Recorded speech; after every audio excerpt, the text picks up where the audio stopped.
Pag-uusapan natin ang buhay ni... Maya muna, mag-lipstick muna ako. May lipstick talaga. Oo, kailangan muna. Kailangan mo mag-lipstick kapag nag-video. Siyempre naman. Ayun, kaibigan ko si Miss Roselyn, kailangan daw muna mag-lipstick para mag-video. Naka-ano na pala yan? I-edit mo yan.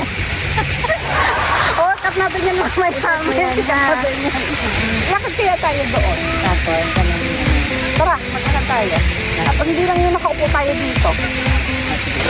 Si Miss Roselyn. ang bestie mo, Ayan, ang bagong bestie ko ngayon. mag-bestie kasi.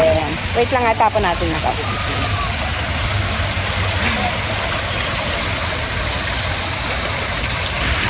Ngayon, tayo na yung mag-bestie. Yes. Kasi every time, Alam nyo ba guys, na namasyal tayo. isang tawag ko lang kay Miss Roselyn. Miss Roselyn, punta ka dito sa bahay. Ayan, nandun na agad yun. Miss Roselyn, punta tayo sa Jahilipat. Andun na yan agad. Ayan kami. Siyempre, pagka walang Mag-hi ka naman dyan. hi, siyempre pag may time, kailangan, labas din naman tayo. Alam niyo ba, nag-Starbucks kami. Bumili kami ng cold drinks. So, ang pinakamababang presyo talaga ang kinuha namin. Alam niyo kung magkano? Guess what? Nag-order ako ng double iced coffee latte. Ang small size noon is 20 dirham. At sa'yo, magkano yun, miss? Oh, 23. Alam mo kung, Additional 3 lang. alam niyo kung anong in-order niya? Yung lemon mint. Yeah. Yung ilang sip-sip mo lang, ay ubus na. Punta tayo doon habang naglalakad-lakad tayo. Sige.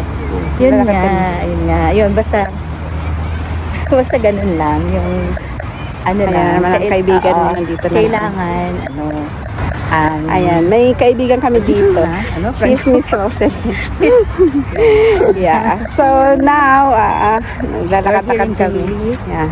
and Lalakad-lakad we meet kami some dito. friends. Yeah, and then we're walking while we're talking about Ayan, Miss, life. kaibiganin mo na lang yan, Miss, ha? Ay, kaibiganin niyo ni Miss Roselyn. Antay lang, wait lang. Ayan, so sa mga nanliligaw kay Miss Roselyn, ha, maghintay lang kayo na makatapos ang kanyang anak. Ayan, so pag nakatapos na, pwede na siya. Pwede na kayong lumigaw sa kanya. Ayan, ready na siya para sa bagong relationship. Wow, talaga naman. Sige, sa sunod pag-usapan natin yan. Ayan, so abangan ninyo ang sunod naming vlog. Pag-uusapan natin ang buhay ni Miss Roselyn tungkol sa kanyang magiging jowa. Wow. Ayan. So abangan nyo ang aming tandem. Ayan. Thank you so much guys. Bye-bye.